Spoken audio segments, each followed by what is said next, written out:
শিৱসাগৰত টাই একাডেমী নিৰ্মাণত সংঘটিত হৈছে ব্যাপক দুৰ্নীতি। 25 লাখ টকীয়া কামত সংঘটিত হৈছে এই দুৰ্নীতি। শিৱসাগৰ জিলাৰ হাঁহচৰাত নিৰ্মীয়মান অৱস্থাত থকা টাই একাডেমী নিৰ্মাণ কাৰ্যত ঠিকাদাৰে ব্যাপক অনিয়মে সংঘটিত কৰাৰ তথ্য পোহৰলৈ আহিছে। টাই আহোম জনগোষ্ঠীৰ ভাষা সংস্কৃতি চৰ্চাৰ উদ্দেশ্য আগত ৰাখি হাঁহচৰা উচ্চতৰ মাধ্যমিক বিদ্যালয়ৰ খেলপথাৰৰ কাষত চাউচেগেনৰ প্ৰাংগণত এই টাই একাডেমী নিৰ্মাণৰ বাবে টাই আহোম উন্নয়ন পৰিষদৰ উদ্যোগত চৰকাৰৰ তৰফৰ পৰা লাভ কৰা 35 লাখ টকা লুণ্ঠন কৰিবলৈ উঠি পৰি লাগিছে ঠিকাদাৰ পংকজ শইকীয়াই। কেৱল মাত্ৰ 4টাকৈ কোঠালি নিৰ্মাণৰ বাবে আমন্ত্ৰিত 35 লাখ টকা সদব্যৱহাৰ হৈছেনে এক ডাঙৰ প্ৰশ্ন। হয়, নিৰ্মিত একাডেমী গৃহৰ ৱালত বৃহৎ বৃহৎ ফাট কিয়? এই একাডেমী নিৰ্মাণৰ নামত আবণ্টিত ধনৰ সিংহভাগ কাৰ জেপত? গুৱাহাটীৰ ঠিকাদাৰ পংকজ শইকীয়াৰ ছত্ৰছায়াত এই আবণ্টিত ধন আত্মসাৎ কৰা হৈছে নেকি? Bureau report, Patkai TV. একাডেমীৰ কাৰণে টাই আহোম উন্নয়ন পৰিষদৰ দ্বাৰা 25 লাখ টকা আবণ্টিত হৈছিলে। ইতিমধ্যে ঠিকাদাৰ আছিলে পংকজ শইকীয়া গুৱাহাটীৰ। কাম ঠিকে থাকে চলি আছিলে। তাৰপিছত আপোনাৰ প্ৰস্ৰাৱগাৰ আৰু শৌচাগাৰৰ সেই গোটেই ৱালখিনি ফাট মেলিছে, ডাঙৰ ফাট মেলিছে। তেতিয়া আমি ঠিকাদাৰৰ লগত যোগাযোগ কৰি সুধিছিলোঁ যে এইটো কি হৈছে, কিহৰ কাৰণে এনেকুৱা হ'ল, আপোনালোকে এইটো বিষয়ে কি পদক্ষেপ ল'ব। তেতিয়া তেখেতে আমাক আশ্বাস দিলে যে হেৰি নহয়, যিখিনি হৈছে আমি সেইখিনি ভাঙি পেলাই নতুনকৈ নিৰ্মাণ কৰিম বুলি ক'লে। আমি তেওঁলোকৰ সেয়াত বিশ্বাস কৰিছোঁ।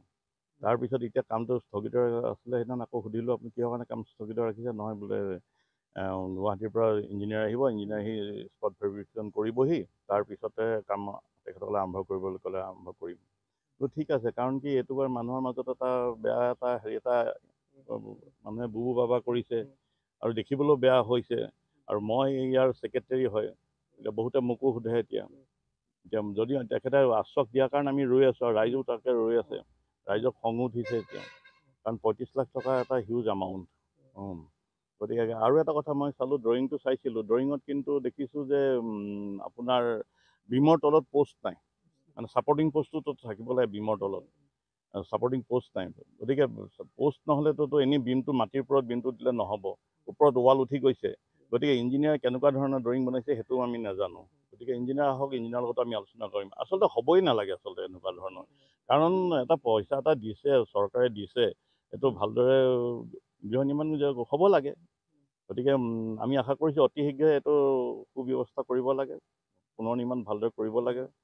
কাৰণ এনেকুৱা এইখনৰ আমাৰ হাঁহচৰা টাই একাডেমীখনৰ আজি প্ৰায় 30 বছৰ ওপৰ হ'ল। ইয়াৰ পৰা যিসকলে পাছ কৰি ওলাইছিলে তেখেতসকলে এতিয়া চাকৰি কৰি আছে, শিক্ষকতা কৰি আছে, বহুতে ৰিটায়াৰ হ'ব হৈছে। গতিকে এনেকুৱা ধৰণৰ ঐতিহ্যমণ্ডিত স্কুলৰ গৃহতো যদি আকৌ এনেকুৱা এটা অৱস্থা হয়, তেতিয়া ৰাইজৰ মনত অকণমান এটা অসন্তুষ্টি হৈছে। গতিকে আশা কৰোঁ ডিপাৰ্টমেণ্টৰ আহক, ইয়াতে সোনকালে অতি শীঘ্ৰেতো আমাক নিৰ্মাণ কৰি দিয়ক, আমি সেয়াই আশা কৰিছোঁ।